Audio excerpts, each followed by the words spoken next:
आज के 4 साल पहले मेरे हस्बैंड जॉब करते थे किसी प्राइवेट कंपनी में। 20-25 हज़ार रुपये कमा लेते थे आराम से। और हम आराम से रहते भी थे ना। लेकिन पैसों की ज़रूरत तो सबको ही होती है। 2 बच्चे हैं, पढ़ाना है, अच्छे स्कूल में पढ़ाना है।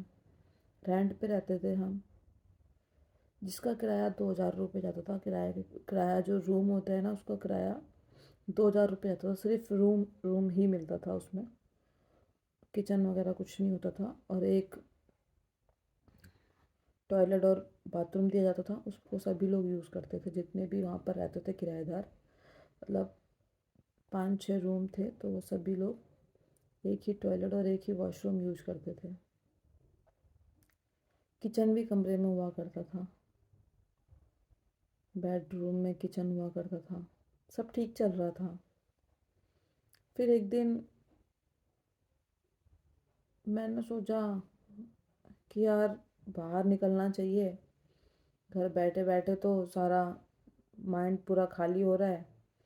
लेकिन बच्चे छोटे थे तो फिर बाहर निकलने में भी दिक्कत ही थी।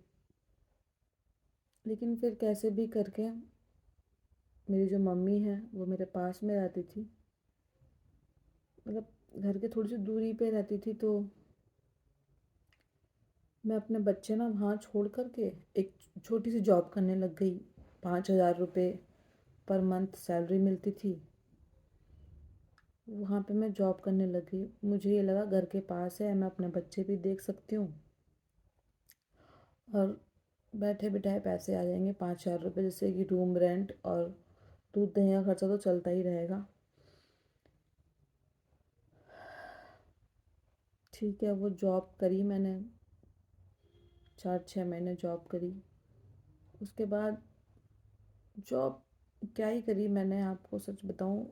मैं वहाँ पे गई गई तो इसी इरादे से थी कि ठीक है यार, 5,000 रुपये मिलेंगे। घर में ही मतलब घर के पास ही था, बिल्कुल जस्ट। तो इसलिए मैं बैठ गई वहाँ पर। एक शॉप थी, उस शॉप में मैं बैठी। तो मुझे ऐसे ही 10-15 दिन के बाद या महीने के बाद दिमाग में थॉट आया कि यार ये तो मैं अपना भी कर सकती हूँ। कोई ज़्यादा इन्वेस्टमेंट थी नहीं उसमें। तो मैंने अपने हस्बैंड से भी बात करी थी। उन्होंने कहा, अगर बहुत सपोर्टिव हैं वो। मतलब हर जगह सपोर्ट किया है मुझे उन्होंने। चाहे वो रात का खाना हो, सुबह की चाय हो, बच्चों को देखना हो, हर चीज़ में। अगर मुझे लेट हो रहा है तो उन्होंने खाना बना के बच्चों को खिला के सुलाया भी है।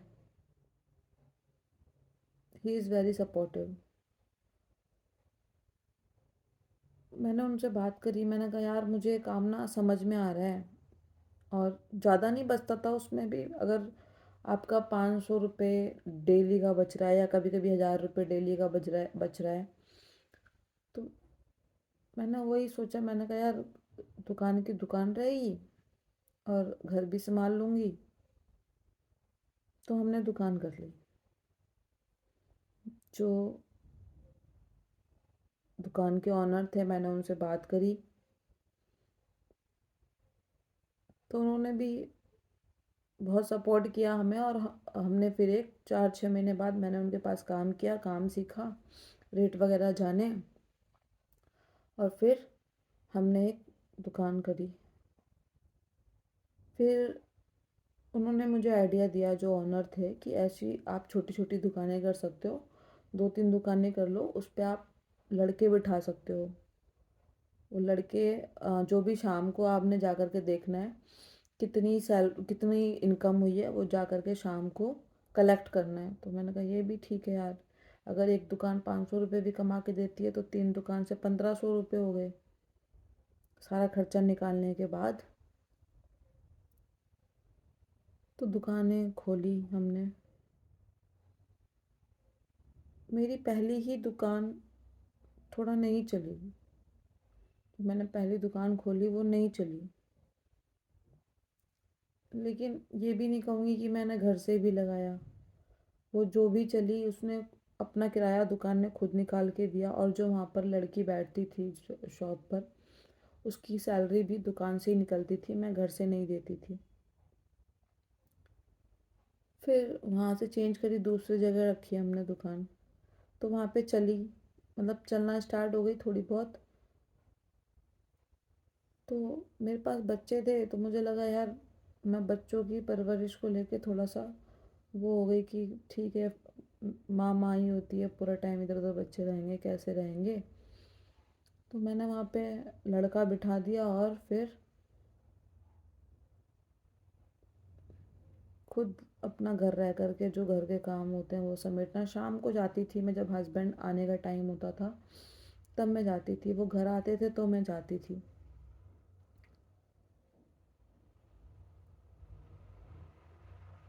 लेकिन फिर एक दिन पता चला मुझे, जो हमने लड़के रखे हैं वो हेरा फेरी कर रहे हैं दुकान के साथ। तो मेरे दिमाग में आया यार, हेरा फेरी तो करेंगे ही ना, जिन्हें खुला मिलेगा पैसा देखने के लिए, उन्हें क्या पता कि हमने कैसे करी है कैसे नहीं करी है। उनको तो ये दिख रहा है पैसा आ रहा है, 200-400 रुपये चुरा भी लेंगे तो कोई फ़र्क नहीं पड़ता उन्हें। मैंने सोचा कि यार बाहर वाला खाएगा, अपने घर के बंदे को रख देती हूँ, 100-200 रुपये वो खा भी लिया करेगा तो कोई बात नहीं, पैसा लगेगा तो नहीं इतना। बस ये गलती है मेरी। सैलरी पे रखा था मैंने अपने भाई को, सैलरी पे रखा था। फिर मेरे सास ससुर भी थोड़े ओल्ड एज हैं, तो हम यहाँ से गांव चले गए किसी रीज़न के कारण। 2 महीने हम गांव में रह कर गए। हालांकि मैं उन 2 महीनों में बीच बीच में आकर के दुकान का हाल चाल लेती रही हूँ, हफ्ते में एक बार आती थी, दुकान का हाल चाल लेती लेती रही थी। फिर मेरे भाई ने बोला कि काम चलता नहीं है यहाँ पर, फालतू का किराया जा रहा है, ये जा रहा है वो जा रहा है। मैंने कहा ठीक है, फिर नहीं चल रहा तो फिर बंद कर दो, अपने अपने पास से देने से क्या ही फ़ायदा है। लेकिन वहाँ पर भी मैं यही कहूँगी कि मैंने अपने घर से कुछ नहीं दिया, दुकान से ही कमा करके मैंने किराया भरा था, और दुकान से ही कमा करके मैं उसमें माल भरती थी, दुकान से ही कमा करके मैं सैलरी देती थी, और थोड़े बहुत मेरे भी खर्चे निकल जाते थे उससे, मैं झूठ नहीं बोलूँगी। फिर मैंने बंद कर दिया, मैंने कहा अब उतना तो मेरा आने जाने में ही लग जाता है, और पूरा मेहनत हो जाती है और बचता है नहीं कुछ, तो बंद कर दो। फिर मैंने बंद कर दिया। फिर हम 2 साल तक मेरे हस्बैंड वही जॉब करते रहे और मैं अपना घर पे अपने बच्चों के साथ रहती रही। फिर 2 साल के बाद जो मेरे ऑनर थे वहाँ पर, उन्होंने ऑनलाइन वर्क चालू किया था। उन्होंने कहा आप ये कर लो, घर से कर सकते हो, बाहर नहीं निकलना पड़ेगा, आप ये कर लो। तो मैंने उनको उस वक्त तो मना कर दिया था, मैंने कहा अभी सर थोड़ा सा रुक जाओ, थोड़े से बच्चों के साथ दिक्कत है, बाद में करेंगे। अब करीबन 1-1.5 साल बाद फिर मेरा मन करा कि ठीक है यार, ऐसे तो गुजारा ही नहीं होना, कुछ करना पड़ेगा। ऐसे तो पूरी लाइफ 2,000 रुपये के किराए के कमरे में रहो, और जो पति कमाते हैं उसमें से कुछ बचता नहीं है। 2,000 रुपये 3,000 रुपये बचा के मैं क्या ही कर लेती। मैंने काम चालू किया ऑनलाइन, पहले मैंने ही किया। मैं कुछ 3-4 महीने तक, अब मैंने और मेरे हस्बैंड ने दोनों ने मिल कर के समेटा वो काम। मेरे हस्बैंड ने जॉब छोड़ दी, फिर हम उसी काम में लग गए, दोनों ने मिलकर समेटा। ठीक ठाक थोड़ा सा चलने लग गया, तो हमें लगा कि एक लड़का रखना चाहिए, जो कि थोड़ी सी हेल्प होगी, एक लड़की रखनी चाहिए। उस दौरान इतने कॉल आते थे, इतने कॉल आते थे कि मैं पूरा पूरा दिन खाना नहीं बना पाती थी। ये पार्टियाँ आती थी तो उनसे मीटिंग करने, बात करने के दौरान, समझाने के दौरान मैं घर को टाइम नहीं दे पाती थी। तो मुझे लगा कि यार कॉल के लिए एक लड़की रखनी चाहिए, जो कॉल अटेंड कर सके, और माल वाल पैक करने के लिए एक लड़का होना चाहिए, कॉल वॉल सुन ले, माल पैक कर ले या पार्टी को गाइड कर ले। मैंने एक लड़की रखी कॉल के लिए। मैंने अपनी बहन को ही बोला कि तू आ जा, वो नहीं आई तो फिर मैंने बाहर से एक लड़की रख ली। ठीक है, जैसे तैसे चलने लग गया। फिर मैंने अपने छोटे भाई को वहाँ सेट कर लिया। मैंने कहा कहाँ बाहर जॉब करने जाएगा, 9-10 बजे आ जाए, 5-6 बजे तक शाम को काम करे और चला जाए। बस यही मेरी पहली गलती हो गई। हालांकि मैंने कभी उसकी सैलरी नहीं मारी, हमेशा उसकी सैलरी दी है, सैलरी से ऊपर ही दे दिया, वो कम कभी नहीं दिया मैंने, कभी भी नहीं दिया। अब उसके दिल में क्या होगा वो जाने। फिर वो उसने मेरे पास 2 साल तक काम किया। 2 साल काम करने के बाद मुझे लगा कि यार कब तक, मेरे जो मायके वाले हैं वो भी कोई ज़्यादा अमीर नहीं है, ऐसे ही है मिडिल क्लास फैमिली से। मैंने कहा मम्मी का थोड़ा सा सहारा हो जाएगा, एक काम कर, तू भी ये काम कर ले, तुझे सब कुछ आता है, सीख गया है, तू भी ये काम कर ले। फिर मैंने उसको उसी अपने ऑफिस में ही उसकी वीडियो वगैरह शूट करवा दी, जो भी काम का पहला स्टेप होता है वो सारा करवा दिया। थोड़ा सा स्टैंड करने के लिए मैंने बोला कि अभी अगर बाहर कहीं ऑफिस लेता है रेंट पे या फिर कोई इन्वेस्ट करता है तो उसके लिए पैसे चाहिए, एक काम कर तू यहीं से मेरे यहाँ से काम करता रहे। 6-7 महीने करा उसने काम, लेकिन फिर बनी नहीं मेरे हस्बैंड और उसकी, लेट आना या फिर किसी भी रीज़न के कारण नहीं बनी।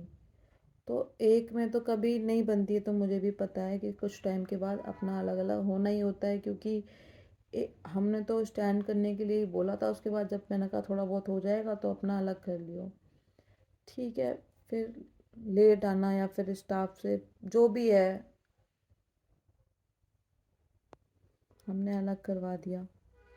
अलग करवा दिया तो अब ये दिक्कत हो गई, अलग करवा दिया कि आपके यहाँ मेरी पार्टी आती है, आप उसको माल क्यों देते हो। हमें क्या पता किसकी पार्टी आती है किसकी नहीं आती, हम किसी को बुलाने नहीं जाते हैं। अगर कोई हमारी दुकान पे आएगा कि भाई साहब हमें ये सामान दे दो, उसको क्या बोलेंगे हम, नहीं नहीं आप कहाँ पर फ़ोन करके आए हो, उसकी दुकान पर जाओ माल लेने, हम नहीं दे सकते आपको माल। हमें नहीं पता कौन कहाँ से आता है, या ना हमने कभी कोशिश करी है कि नहीं भाई उधर मत जाओ, आप इधर से ही ले लो माल। अगर हमसे कोई पूछता भी है ना कि इस नाम से शॉप कहाँ पर है, तो सभी स्टाफ को समझा रखा है कि उधर भेज दो। लेकिन अगर कोई हमें बताता ही नहीं है कि हम कहाँ से आए हैं, या हमें तो हमें क्या ही पता, क्या ही आइडिया। इस चक्कर में 3 बार लड़ाई हो चुकी है, बहुत ज़्यादा लड़ाई हो चुकी है, मतलब दिल ना पूरा टूट चुका है। अब मेरे भाई को ये लगता है कि मैं मगरमच्छ के आंसू बहाती हूँ, मैंने उसका उपयोग किया है, यूज़ किया है, उसको चीट किया है, उसको धोखा दे दिया है। हम उसकी पार्टी ले रहे हैं, हम उसको कमाने नहीं दे रहे हैं। एक्चुअली अभी भी थोड़ा सा पास पास में ही है। बहुत पहले मुझे पता था, ये बात सच है कि कभी भी परिवार की एक साथ नहीं बन सकती। मैंने अपने पैरों पे कुल्हाड़ी मारी है। वो कहीं जॉब करता किसी दूसरी जगह सैलरी पे, 12 में करता, 20,000 में करता, वो अच्छा था यार। पर कभी रिश्ते नहीं ख़राब होते ना, कभी भी नहीं होते रिश्ते ख़राब।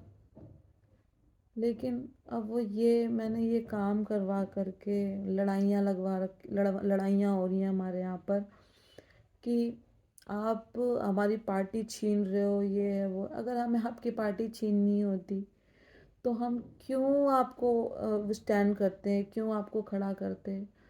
ठीक है, मेरे से बहुत बड़ी गलती ये हो गई कि मैंने अपने काम के लिए अपने को रख लिया। और फिर दूसरी गलती ये कि मैंने उसको ये सोच करके उसका अपना काम खुलवा दिया। मैंने कभी नहीं सोचा था कि ये हमें देखना पड़ सकता है, हमें ऐसे आकर के सुनना पड़ सकता है। मेरे जो दोनों छोटे भाई हैं वो आकर के गाली देते हैं ऑफिस में।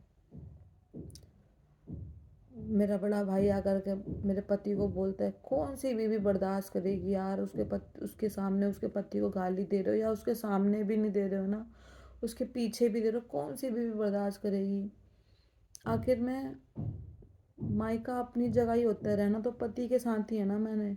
अब मैं कल ये सारा छोड़ के अपने मायके जाके रह लूँ तो क्या मुझे पाल लेंगे वो, या मेरे बच्चे पाल देंगे, नहीं। कहीं ना कहीं अपना पराया का हमेशा रहता है, हमेशा अपना पराया हमेशा रहेगा। इसलिए मैं नहीं चाहती कि मैं वहाँ जाऊँ, या फिर मैं बिल्कुल मैं आप रिश्ते नहीं रखने, मत रखो रिश्ते मुझसे, कोई बात नहीं है, ठीक है, मत रखो रिश्ते। मेरी ही गलती है कि मैंने आपको अपने यहाँ जॉब पे रखा, मेरी ही गलती है कि मैंने आपको ये बोला कि आप अपना काम कर लो। मेरी सारी गलती मेरी ही है। मैंने अपने पति को, वो कहते भी थे तो मैंने उनको बोला नहीं यार अपना कर लेगा, मम्मी कितना परेशान रहती है, कहाँ तक करेगी। मेरी ही गलती है, सच में मेरी गलती है। आप लोग ये सीख लो, जब कभी भी आप लोग कोई काम करते हो ना, उस काम में अपने को इन्वॉल्व मत करो, वरना अपना अगर उस काम में इन्वॉल्व हो गया ना, तो वो फिर आपको ही नहीं जीने देगा, आपको बिल्कुल भी नहीं जीने देगा। वो ये सोचेगा कि आप उसका पत्ता काट रहे हो, या फिर आप क्या कर रहे हो मुझे नहीं पता यार। अब मेरे को समझ में ये नहीं आ रहा कि मैं करूँ तो करूँ क्या। हम 3 साल से इस जगह पर ऑफिस लेकर के रह रहे हैं, कभी हमारा आवाज़ नहीं गई बाहर, हमें पूरी गली में कोई नहीं जानता था। लेकिन जब से मैंने अपने भाई का काम खुलवाया है, तब से 3-4 बार हो गया है ऐसा कि हमें हमारी पूरी ऑफिस के बाहर भीड़ लग जाती है, गंदी गंदी गालियाँ सुननी पड़ती हैं। खैर, ये तो मेरा मैटर था, लेकिन कभी भी ना, कभी भी अगर आपको अपने रिश्ते ठीक रखने हैं ना, अपने काम में किसी को इन्वॉल्व मत करो। आप उसको सजेशन दे दो कि आप ये कर लो, लेकिन उसको अपने आप स्टैंड होने दो। अगर वो अपने आप स्टैंड होगा, अपना सेपरेट स्टार्ट, जीरो से ही सेपरेट रहेगा ना, तो बेस्ट होगा। कभी भी किसी को अपने काम में इन्वॉल्व नहीं करना चाहिए, नहीं करना चाहिए, नहीं करना चाहिए। बहुत पक्के पक्के रिश्ते ख़त्म हो जाते हैं काम के चक्कर में, पैसों के चक्कर में। खैर, ये तो मेरी बात थी, बाकी आप लोग समझदार हो, ये मेरा अपना ओपिनियन था। बाकी आप लोग समझदार हो, आप देखो।